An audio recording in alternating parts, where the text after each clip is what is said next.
Hey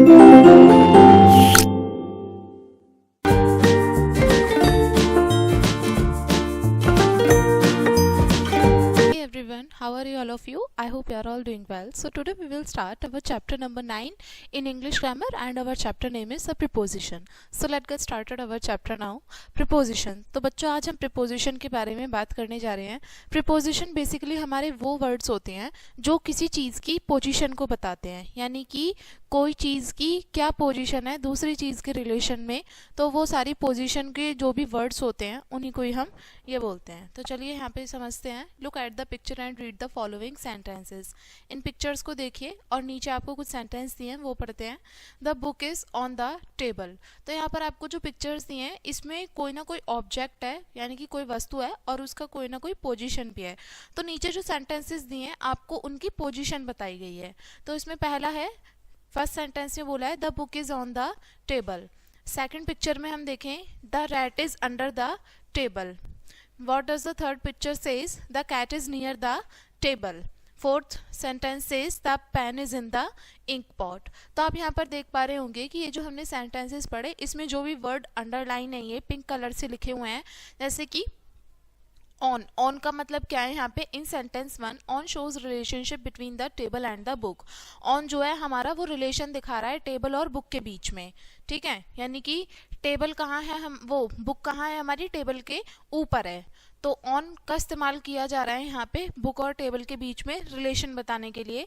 second sentence में जो हमारा वर्ड है अंडर वो हमें रिलेशनशिप बता रहा है टेबल और रैट के बीच में, ठीक है. और जो हमारा थर्ड सेंटेंस है नियर वो हमें रिलेशनशिप बता रहा है टेबल और कैट के बीच में. और लास्ट और फोर्थ सेंटेंस जो है जिसमें इन जो है इन वर्ड है वो रिलेशनशिप शो कर रहा है इंक पॉट और पेन के बीच में. तो यहाँ पर जो भी हमारे वर्ड हैं इन, ऑन, अंडर और नियर ये हमारे प्रीपोजिशन वर्ड्स हैं. प्रीपोजिशन की यहाँ पे डेफिनेशन दी है. Preposition is a word placed before a noun or a pronoun to show its relationship with some other noun or a pronoun. pronoun हमारे वो वर्ड होते हैं जो नाउन और प्रोनाउन से पहले इस्तेमाल किए जाते हैं और दूसरे नाउन और प्रोनाउन की क्या बताने के लिए, रिलेशनशिप बताने के लिए, उसकी रिलेशनशिप शो करने के लिए, बताने के लिए, संबंध बनाने के लिए हम इन शब्दों का इस्तेमाल करते हैं जिनको हम प्रीपोजिशंस कहते हैं. अब यहाँ पर आपको सेंटेंस दिए हैं वो पढ़ेंगे. We went with him to the market. I have spoken to him. We have thought about you. Have you heard something from him? तो यहाँ पर हमारे preposition वर्ड कौन कौन से हैं? With, to, about and from. तो ये सारे क्या हैं? प्रोनाउन के साथ में इनका इस्तेमाल किया गया है और ये दूसरे नाउन या प्रोनाउन का हमें रिलेशनशिप बता रहे हैं. यहाँ पर बोला है so you can see that a preposition is placed before a noun or pronoun to show its relationship with some other noun or pronoun.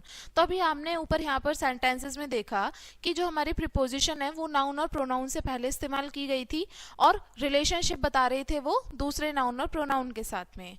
तो यहाँ पर आपसे नीचे बोला है words of followed by preposition, यानी कि यहाँ पर ये कुछ वर्ड्स हैं जिनको हम प्रीपोजिशन के फॉर्म में यूज करते हैं. Certain verb, noun, adjective and participles are always followed by particular proportions. हमारे कुछ निश्चित वर्ब ऐसी होती है, कुछ नाउन, एडजेक्टिव और पार्टिसिपल्स ऐसे होते हैं जिनको हम कुछ कुछ पर्टिकुलर प्रपोर्शन में उनका फॉलो करते हैं. तो यहाँ पर आपको नीचे कुछ सेंटेंसेस में प्रीपोजिशन का यूज दिया गया है.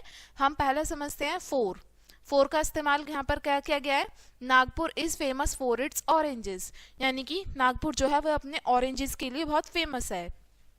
Every man wishes for distinction, यानी कि हर मैन जो है उसको डिस्टिंक्शन के लिए क्या मिला है? विशेज मिली है. ही, अब नेक्स्ट वर्ड है हमारा ऑफ का इस्तेमाल यहाँ पर सेंटेंस में क्या है? He is confident of his success, यानी कि वे अपनी सफलता को लेकर काफी कॉन्फिडेंट है. Children are fond of sweets, बच्चे मिठाई के शौकीन होते हैं. इनका मतलब क्या है? यहाँ पे देखेंगे the principal is in his office, यानी कि जो प्रिंसिपल है वो अपने ऑफिस में ही है.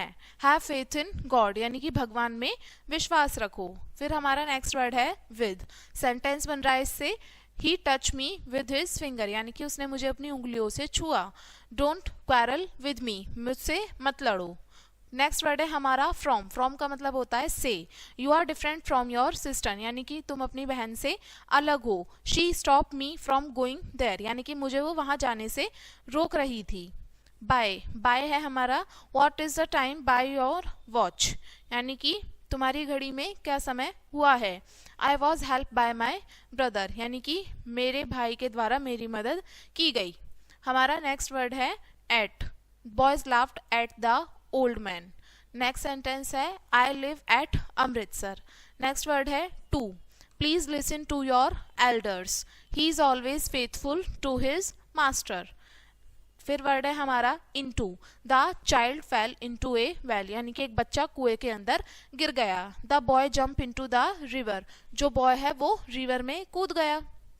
नेक्स्ट वर्ड है ऑन, ऑन का मतलब होता है यानी कि जब कोई चीज किसी के ऊपर रखी होती है तो उसके लिए ऑन का इस्तेमाल किया जाता है। He insisted on me going away, यानी कि वो मुझे इंसिस्ट कर रही है वहां जाने के लिए, दूर जाने के लिए। The book is on the table, book कहाँ पर है, टेबल के ऊपर रखी है। अबाउट, अबाउट का यहाँ पे सेंटेंस में यूज है be careful about your health, यानी कि अपनी स्वास्थ्य के प्रति थोड़ी सावधान रहो। I am anxious about my son's future, यानी कि मैं अपने सन के फ्यूचर को लेकर काफी चिंतित हूँ। ठीक है, नेक्स्ट वर्ड है हमारा between, the stool is between two chairs, यानी कि स्टूल जो है वो दो चेयर के बीच में है। यहाँ पर दूसरा सेंटेंस बन रहा है the letter B comes between A and C, यानी कि जो बी लेटर है वो ए और सी के बीच में आता है। फिर नेक्स्ट वर्ड है हमारा अमंग, अमंग का यूज कहाँ पर हो रहा है यहाँ, the thief hid among the crowd, यानी कि जो चोर था वो भीड़ में कहीं लोगों में छिप गया, बीच में। अमंग का मतलब होता है किसी बीच में से किसी को बोल देते हैं उसको। At home I always sit among my children, घर पर मैं हमेशा अपने बच्चों के साथ बैठती हूँ।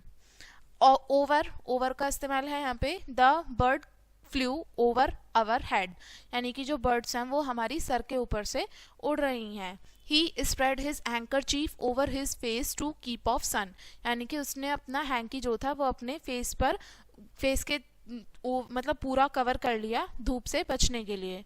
फिर नेक्स्ट वर्ड है beside, the beggar sat beside his dog, he was beside himself with anger.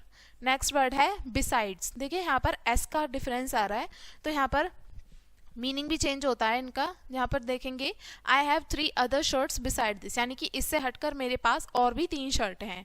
There were 4 of us beside Sandhya here, यानी कि हम सभी से अलग हटके संध्या भी वहां पर थी। फिर है हमारा next word off, the book fell off the table, keep off the grassy lawn.